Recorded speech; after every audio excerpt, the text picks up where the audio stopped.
Maintenant, on va essayer de comprendre à quoi correspond ce petit thème. Donc, m égale 2. La pente, ça correspond aussi à ce qu'on appelle le coefficient directeur.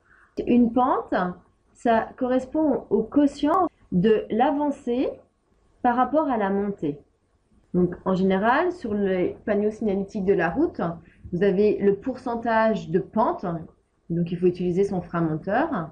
Donc là, c'est donné en pourcentage. Nous, on ne travaille pas en pourcentage.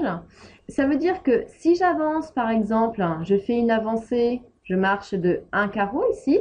J'ai avancé de 1 unité, donc j'ai fait une avancée de plus 1.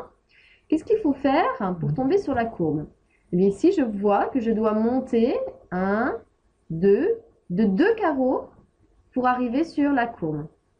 Donc, si je fais ce premier rapport ici, donc la montée 2 divisé par l'avancée 1, je suis à 2. Donc, a priori, le coefficient directeur, il serait 2. On va vérifier si on part d'un autre point, est-ce que ça va marcher aussi? Donc, si on part du point E cette fois-ci et que je fais une avancée de plus 1 carreau, qu'est-ce qu'on doit faire comme montée pour arriver au point? Eh bien, je vois que je dois faire 1, 2 carreaux de montée. Donc, encore, je dois faire le quotient 2 divisé par 1, c'est-à-dire 2.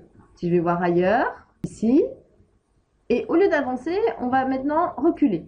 Si je recule, c'est-à-dire si je me dirige vers la gauche, donc si j'avance, j'ai fait plus 1. Si je recule, logiquement, je vais faire moins 1 pas. Qu'est-ce qu'on va devoir faire pour arriver à la courbe? Eh bien, on va descendre de 2 carreaux. Donc là, on est à moins 2. Donc, on va faire le quotient. Donc, c'est une montée, enfin, c'est une descente ici, de moins 2 divisé par l'avancée, moins 1. Je suis toujours à 2. Si on va prendre un autre point, par exemple, si je pars du point D, et si je fais cette fois-ci une avancée plus grande, je vais par exemple avancer de 3 pas. 1, 2, 3. Qu'est-ce qui va se passer? Je vais monter de 1, 2, 3, 4, 5, 6 carreaux. Donc si je calcule ma pente, ce serait ma montée, 6, divisé par mon avancée, 3, c'est-à-dire 2. En fait, quel que soit le chemin, si je respecte en fait cette variation, si ici j'avais reculé, partant de là, si je fais moins 3 divisé par moins 6, ça fait encore 2. En fait, quel que soit l'endroit où je me place, si je respecte donc ce quotient montée divisé par avancée, je suis toujours de 2. Et bien ce 2, ça représente ce qu'on appelle le coefficient directeur. Donc ici, le coefficient directeur de la courbe, c'est 2, qui correspond donc à la montée divisée par l'avancée. Donc ça, on peut écrire ça autrement, physique, avec des deltas. Donc delta, ça veut dire une variation. C'est pour ça qu'on parle de la variation des y divisée par la variation des x. Donc ici, par exemple, pour le dernier, on a pris une variation des y qui valait plus 6, une montée de 6, divisé par une variation des x qui valait 3. Ça, c'est mon coefficient directeur qui vaut 2.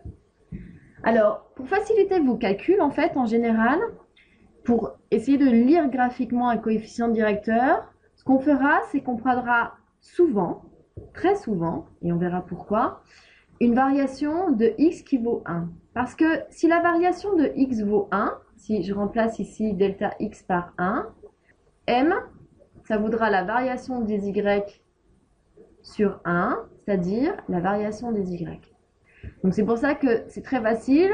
Si je me déplace de 1 et que je monte de 2, je saurai que le coefficient directeur, c'est 2, puisque 2 divisé par 1, ça fait 2. On va faire ça sur des exemples.